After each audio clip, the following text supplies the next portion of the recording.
Welcome to Alok English classes. The earth का आज हम लोग डे 4 पढ़ने वाले हैं और मैं इसका लाइन बाय लाइन एक्सप्लेनेशंस मैं इसका प्रस्तुत कर रहा हूँ। यदि मेरा चैनल्स आपको अच्छा लगेगा तो मेरे चैनल्स को लाइक करें, सब्सक्राइब करें। चलिए हम लोग टॉपिक्स पे चलते हैं। हम लोगों ने एचिबेट्स के बारे में पढ़ लिया था, कहाँ जन्म हुआ था, इसकी मृत्यु कब हुई थी, अपनी किताबों के बारे में ये सारा हमने बता दिया था। पैराग्राफ फर्स्ट में भी हम लोग पढ़ लिया था, पैरा टू भी पढ़ लिया था, ये सब हम लोगों ने पढ़ लिया था। यहाँ पे देखिए,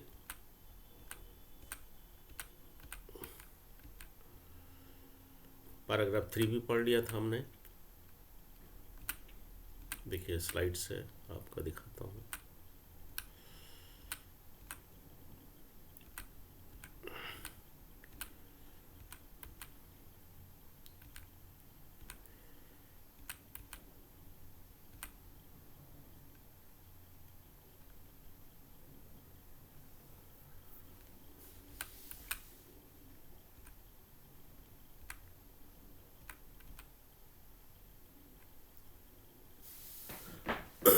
यहाँ से हम लोग देखते हैं कि इस लाइन्स को भी हम लोगों ने देखा था, एक बार फिर से देख लेते हैं।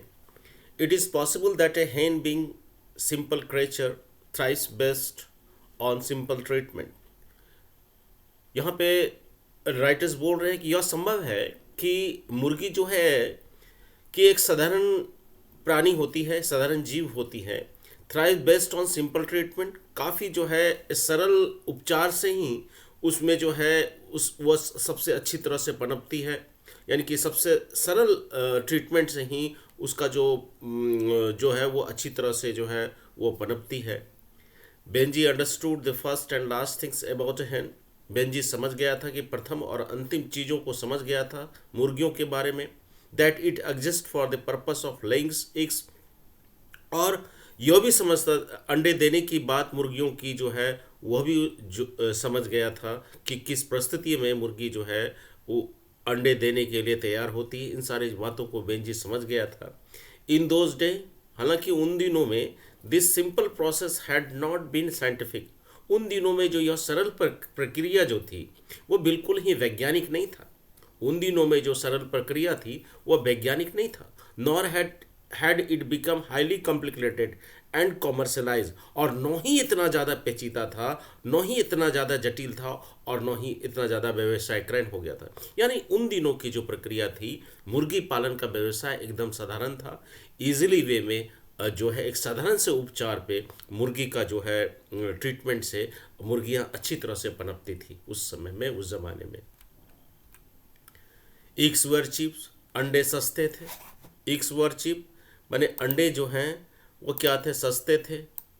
Hence mistressly packed nourishment of the bare earth. और जो मुर्गियाँ जो है मिस्ट्रेसली माना होता है रहस्यमय तरीके से, मुर्गियाँ जो है रहस्यमय तरीके से जो है जो packed nourishment of the bare earth, यानी कि मुर्गियाँ जो है रहस्यमय तरीके से खुली धरती पे वो भोजन चुंगती थी। दे सेट इन ए होम मेड नेस्टिंग बॉक्स, उसे जो है एक घर उसे जो है वे घर में बने हुए जो पुआलों पर nesting box on straw and let the eggs expected to them. वो उस घर में बने हुए वो जो पुआलों पर वो अंडा देती थी, और जितना उम्मीद की जाती थी अंडा का, उतना अपेक्षा की जाती थी, उतना उसको फुलफिल करती थी।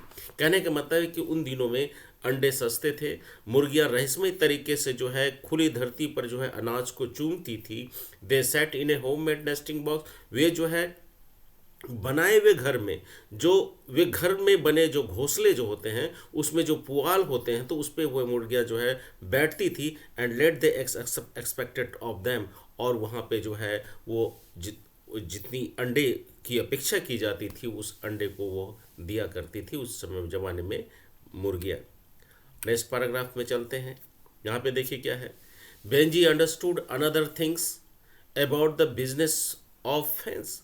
बेंजी जो है समझ गया था, अन्य चीज़ें भी मुर्गी व्यवसाय के बारे में, मुर्गियों के व्यवसाय के बारे में समझ गया था। And that was that eggs could be sold to callers, और यह भी समझ गया था कि that eggs could be sold to callers at the back door of their house, और वह जो है बैक डोर से, यानी कि घर का जो पिछला दरवाजा से, वो अंडे को जो है बेचता था, किसको, कॉलर्स को। इन स्कोर्स में एक स्कोर बराबर होता है 20, याद रखिएगा, 1 स्कोर इक्वल टू 20, यानी कि अंडों को बीसों में बेचता था, 20-20 का कतार में बेचता था। एंड हाफ स्कोर माना 10, 10 का कतार में बेचता था। एंड 5 5 के हिसाब से बेचता था, 20-20 अंडा बेचता था, 20-20 का लाइंस बना के बेचता था, 10-10 का बेचता था, और 5 5 का बेचता था। And the money from this drugs, और उन अंडों से जो पैसा आता था, and money from the drugs this drugs, और उन अंडों से जो पैसा आता था, was put carefully almost religiously into a large white basin that stood on the top shelf of the kitchen। यानी कि उन अंडों से जो पैसा आता था, तो वह किचन के ऊपर में जो है एक खटाल था, माने कि जो एक बेसिन था, वाइट बेसिन, जो सेल्फ्स था, उस खटाल था सबसे ऊपर में, उस वाइट बेसिन पे वह जा करके उन पैसों से जो पैसे जो आते थे, उनको वाइट बेसिन में जाकर रखता था। The basin was beyond Benji's reach, हालांकि बेसिन जो था, वो जो वाइट बेसिन था, बेंजी के पहुंच से दूर था, माने कि वहां तक बेंजी की हाथ नहीं पहुंचती थी। बट वन डे, लेकिन एक दिन, his mother would tell him, उसकी माँ ने उससे कहा, किससे, बेंजी से कहा, the money will be yours, ये जो पैसे जो है बेंजी, तुम परेशान मत हो, तुम्हारी हाथ नहीं पहुंचती तो मत पहुंचे। एक दिन बेंजी ने उसकी माँ से कही, the money will be yours, यह पैसा तुम्हारा होगा। यू अंडरस्टैंड, तुम समझते हो ना, your father and me are going to save the money, तुम्हारे पिताजी और मैं जो हैं जा रहे हैं पैसे को सुरक्षित करने के लिए, सेव करने के लिए। व्हेन देयर्स इनफ, जब ये पर्याप्त रूप से हो जाएंगे, we shall put it in the banks, हम लोग जो है तुम्हें जो है क्या कर देंगे, we shall put it in the banks, हम लोग जो है इसे क्या कर देंगे, बैंक में जमा कर देंगे, बैंक में रख देंगे। तो ये बेंजिस के बारे पैराग्राफ 6 में है। तो कहने का मतलब है कि बेंजी जो है इस बात को आसान, अन्य चीज़ें भी समझता था, मुर्गियों के पालन के बारे में, व्यवसाय के बारे में। एंड दैट वाज दैट इक्स, उस समय में इक्स जो है, वह जो है इक्स को, अंडों को, उन अंडों को कहाँ बेचता था, that was that eggs could be sold to callers, घर के पिछले दरवाजे से जैसे वो कॉलर्स को बेचता था, स्कोर्स में बेचता था, हाफ स्कोर में बेचता था, फाइवर्स में बेचता था।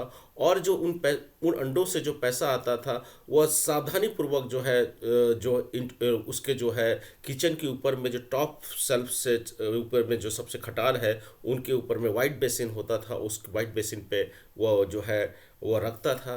अब जो हालांकि जो वाइट बेसिन जो था, वो बेंजी के पहुंच से दूर था, लेकिन एक दिन उसकी माँ उससे कहती है, मनी, यह जो पैसा जो है तुम्हारा होगा, तुम इस बात को समझते हो, तुम्हारी पिताजी और मैं जो हैं इस मनी को सेव करने जा रहे हैं, जब ये पर्याप्त रूप से हो जाएगा तो हम लोग इसे बैंक में डाल देंगे। चलिए हम लोग देखते हैं आगे में, the bank will give interest on it, और इसके बदले में जब हम उस पैसे को हम लोग बैंक में डालेंगे, और वो जो बैंक जो है क्या देगा, उसके एवज में उस पैसे का ब्याज देगा।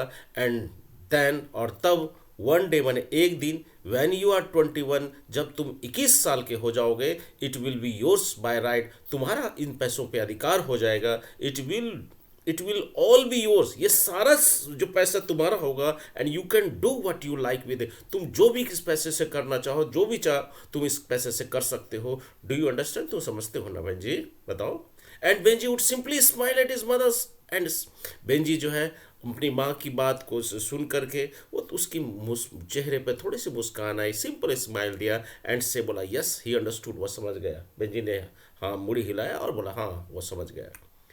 अब देखो नेक्स्ट पैराग्राफ में हम चलते हैं, पैराग्राफ 7 में, as time went on Benji's began to keep many more hens, जैसे जैसे समय बीतता गया, as time went on Benji's began to keep many more hens, जैसे जैसे समय बीतता गया, बेंजी ज़्यादा से ज़्यादा जो है मुर्गियाँ जो है रखना शुरू कर दिया।